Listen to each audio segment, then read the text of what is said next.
Alright, welcome back guys. Today I am absolutely craving noodles, fried noodles to be exact. So I thought I would bring you down to one of my little local spots to try two of my favourite types of Thai fried noodles. So the shop I'm in today, nothing famous, just really popular in my local area. We're on Wutakat Road, Soi 14. The place is called Horr Suki. So as the name suggests, they're famous for Suki, but they do a variety of different dishes. Any stir-fried dishes you can think of, they do it, but they're famous for seafood, all right? So they're famous for seafood stir-fried dishes.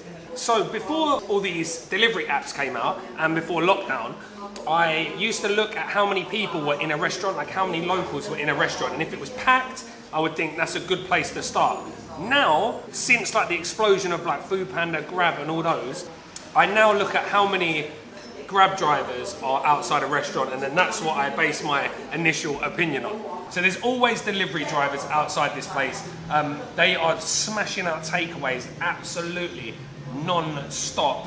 I got here before it opened to do a little bit of filming, them cooking all the different dishes and stuff. There's four of them, one's prepping the food, the other three are cooking, and they are just smashing out dish after dish after dish. So I got here around 10, they open at 10:30. As soon as 10:30 hit, there was Grab drivers outside, they were doing takeaway dish after takeaway dish. So I did a little bit of filming before ordering these two dishes, which are Suki Haeng, which is stir-fried woon sen glass noodle dish with seafood, cabbage, pak bung, which is like Chinese water spinach, pork. You can have it with any meat really, but I've got mine with pork, I've got mine with prawns and squid. And it comes with this special Suki sauce, which is made out of red tofu, so red bean curd, a little bit of vinegar, some sesame seeds. So I saw them actually toasting the sesame seeds themselves this morning. They make all the sauces here by themselves, tam eng as they say here, so everything is homemade. Right, the other dish is pad Kee Mao, which means drunken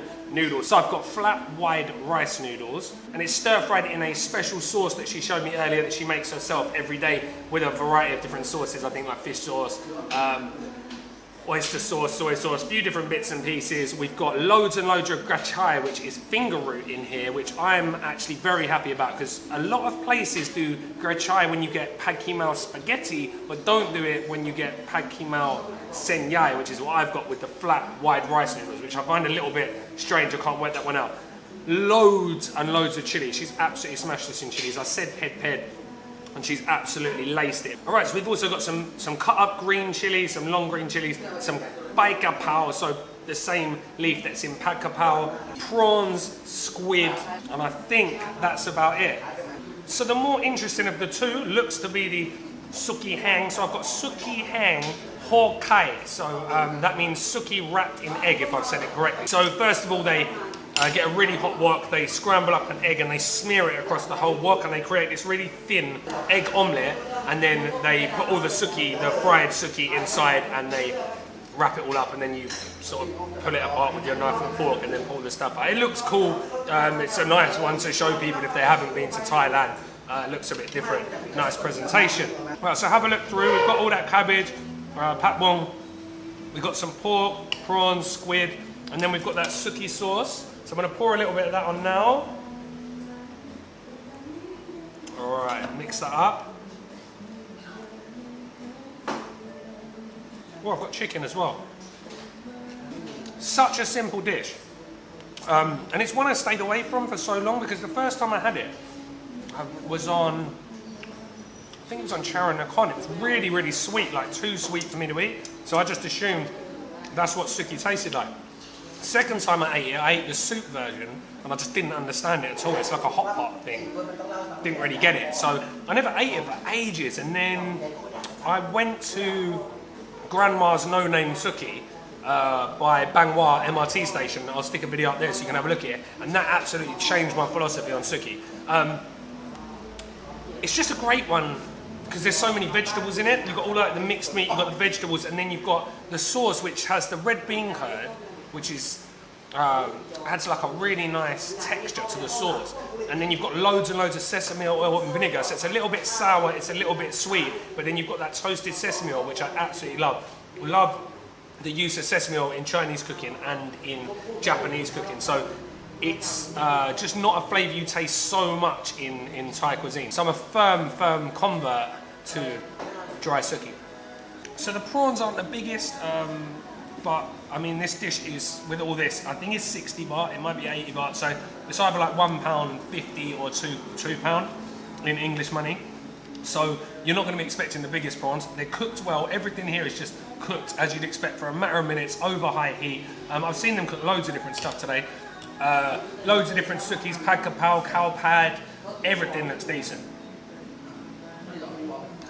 Yeah, I like the egg basket. The egg's a nice touch. I'm a big egg fan, you know. So there's already eggs sort of mixed up, scrambled up in the suki. Then wrapped in an egg, you just get an extra bit of protein. As you can tell, I'm an average no.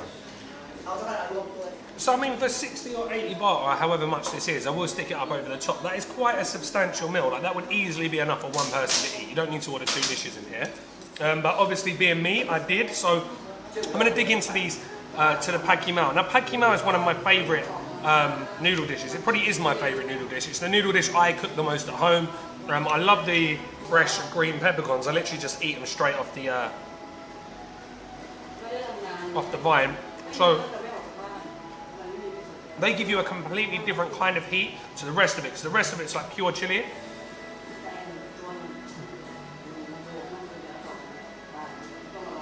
It's so good.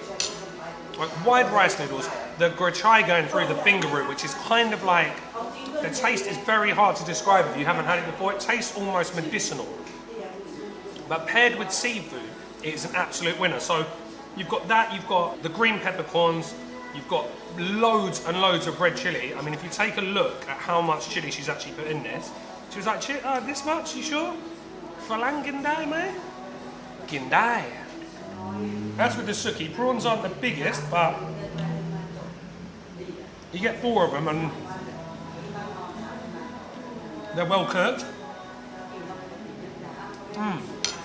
Okay, so squid is super soft.